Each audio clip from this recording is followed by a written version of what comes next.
Joining me now is not a TikTok star, but the Republican senator from the great state of Wisconsin, Sen Ron Johnson. Thanks for joining me. So listen, you have run really tough races in Wisconsin and you've won. Does this strategy make sense to blame Putin for rising gas prices, but then also to use TikTok stars to deliver that message to young people in America? Well, Sean, first of all, it's good to be on your show here. The radical left and the Democrat Party, they're pretty much one and the same, have become very practiced at propagandizing and indoctrinating our children. And so this is just the basically the latest example of doing that. I went on that TikTok stars page, and it's going to be pretty effective. That individual, I think, has some of her TikTok videos 10 million views. I think that particular one had about 500,000 views. So we've certainly seen how the Democrat Party, the radical left, has used our education system to indoctrinate our children. So it doesn't surprise me they're using social media. And let's face it, the social media big tech giants, they are also of the radical left. Take a look at what Mark Zuckerberg did, spending almost $500 million taking over control over, for example, the election offices in Green Bay, Wisconsin. So the media, the big tech social media giants, they are basically the communication apparatus of the Democrat Party of the radical left, and this is just one further example of that. You know, I think it's one of these issues where, you know, the Democrat Party believes that even young kids who may fill up a tank of gas didn't understand that prices were rising over the course of Joe Biden's presidency. Even before the Ukraine war, they have to basically rely on a stupid group of young people who don't know the truth. I mean, I guess I don't get that.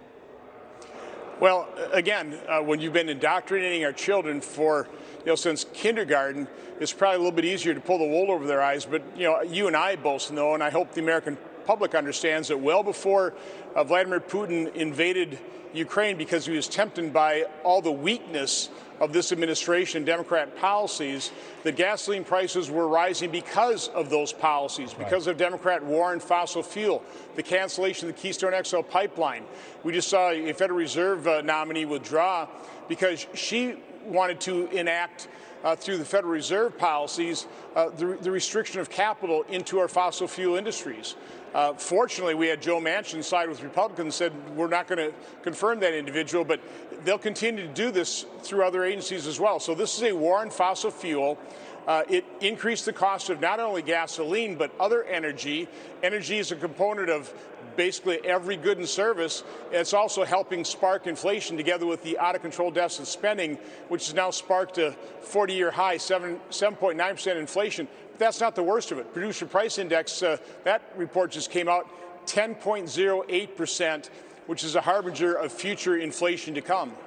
And also, Ron, if you look at our home state of Wisconsin, we have a lot of farms, a lot of dairy farms, and the energy use on farms is really intensive. And so that's going to translate into the costs of everything we buy at the grocery store. But I want to get your take on this.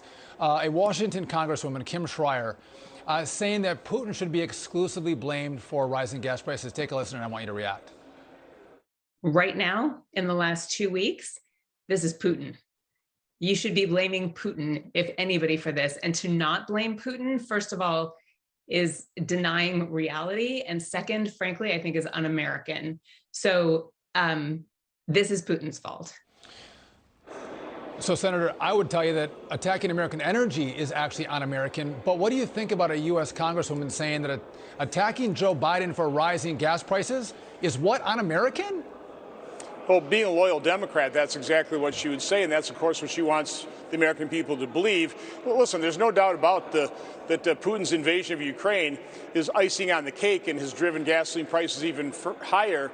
But that all began because of Democrat policies which have been disastrous for America. We can list them off: opening the border, flood of illegal immigrants, the out-of-control deficit spending, $1.9 trillion on a partisan COVID relief package, $700 billion not even spent to the out years, rising crime, the embarrassing and dangerous surrender in Afghanistan. All of these actions, all of these Democrat policies have weakened America, tempting tyrants like Putin to take advantage of the situation.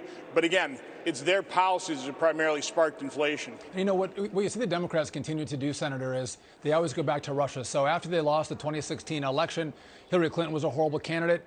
Donald Trump had a message that resonated with the American people. What did they do?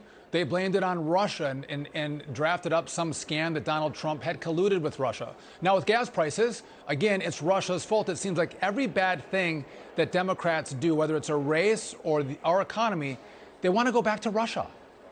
Well, Democrats have to have a boogeyman because they won't admit that it's their policies that are causing all these problems. And they knew they were going to cause these problems. I mean, when you dismantle all the successful programs at the border, when you stop building the wall, you're going to get illegal immigration. When you print trillions of dollars that we don't have and spend that money on programs that incentivize people to stay on the sidelines and not enter the workforce, exacerbating our supply shortage, you're going to spark inflation. And of course, when you have an embarrassing and dangerous surrender in Afghanistan, that's going to, again, tempt tyrants to take advantage of the situation. Russia in Ukraine, Iran testing its weapons, China with Taiwan. Let's hope they don't That's right. basically take the same attitude that Russia has taken. Thank you for finding a couple minutes to join us on Fox Business. Keep up the great work. You make Wisconsin proud. Stay well. Take care. All right. Ukrainian President Zelensky